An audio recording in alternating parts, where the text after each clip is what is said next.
I wish if there is one that knew exactly what was going on, were we getting worked? Were the boys getting worked? Was a shoot?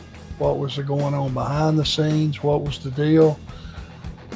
I to this day do not know what was legit and what was what.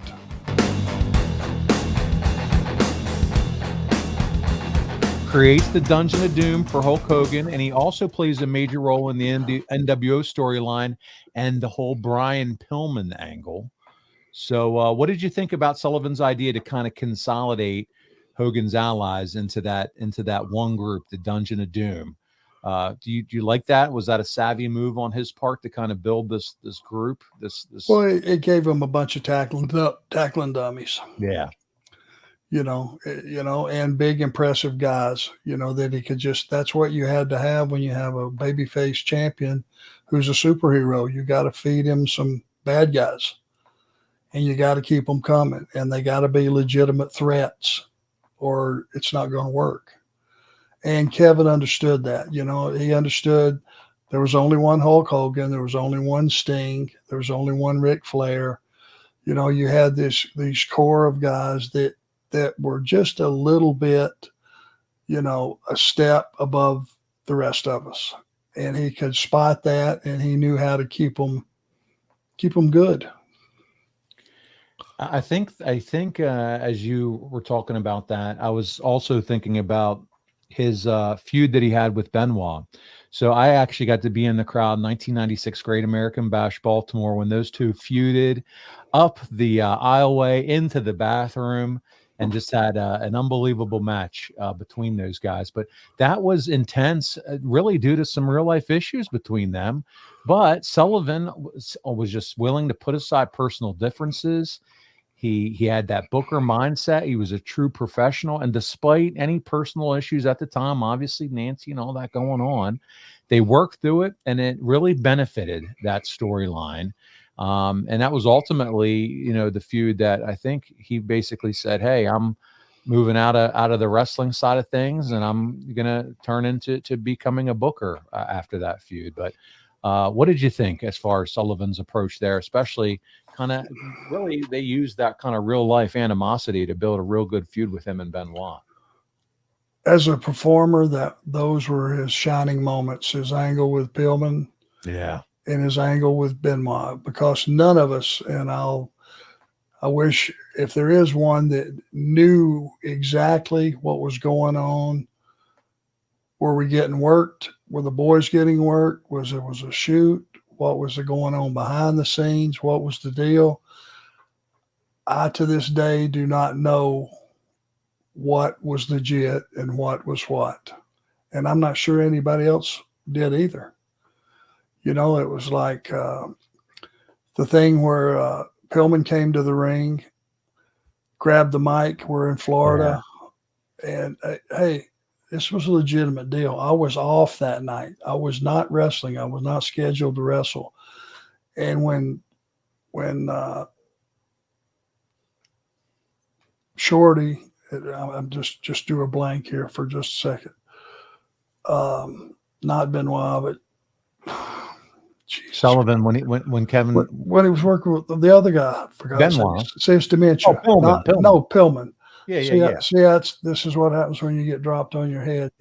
It's all good. No worries. I do have black spots where I just lose whatever the subject matter is. But when he came to the ring and he just grabbed the mic and said, "I respect you, Booker, man," but he just think they got in a short scuffle and he just left.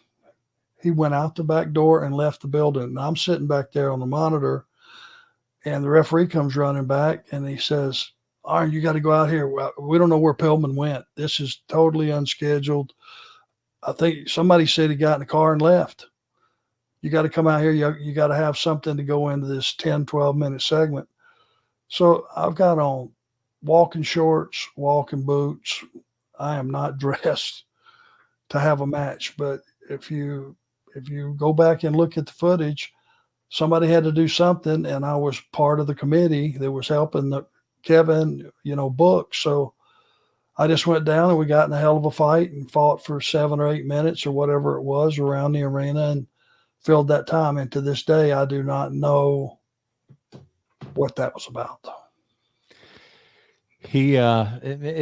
That is a moment in time for all of us wrestling fans that everybody recalls. The whole Booker Man deal. So another big time. Darren Staley has a fun question. I'm going to post this super chat coming in, and I don't know how you answer this, but he asks, and if I can click the button here, I'll be doing good. Better Booker, Arn, Booker of talent, Kevin, Dusty, or someone else? Well, they were completely different. Kevin and, Dusty knew how to book baby faces and top baby faces and himself, but he was also smart enough to keep the heat on the heels. If you go back and look at all those TVs from the Crockett days when we were kicking ass and the company was on fire, the TV time was devoted to us, the Midnight Express, and whatever heels they were pushing at the time to go out and get our heat. So when we got to the arena that night, Dusty and Magnum and the Rock and Roll and all the good guys, now it's time to get theirs, but you had to pay to see it. You didn't have a bunch, how many times did you see Dusty wrestling on TV or, even some of your top baby faces? You didn't see them. The time went to the heels, and Dusty understood that, and he always had guys with heat. So any one of us or the Midnight Express with him, with another partner, whoever it might be, Dusty understood you got to have heat, because once you're satisfied, once you get your ass kicked enough that the audience is satisfied, they quit buying tickets. A few things as we start to wind down this episode. Andrew Williams, first of all, he asked a great question. Any chance Kevin makes the WWE Hall of Fame? He's certainly well deserved, and he should, in my opinion. Absolutely. Andrew says it would be criminal if he didn't.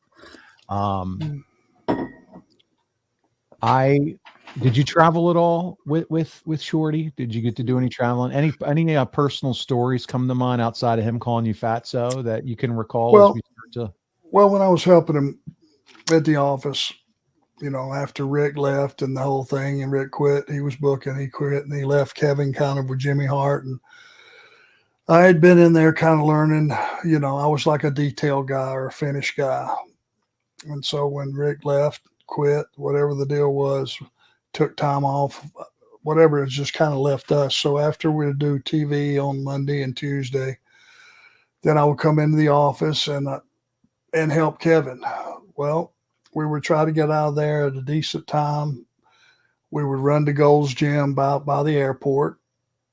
We'd catch about an hour workout. Then we would go to the Marriott.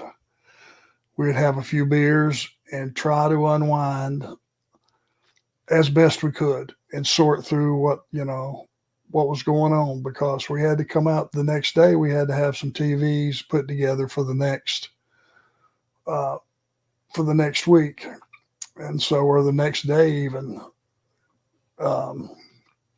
So I spent a lot of time with Kevin where we were just jamming a lot of work or working out or trying to grab a meal all into a short time frame. And, but we spent enough time together that we became good friends.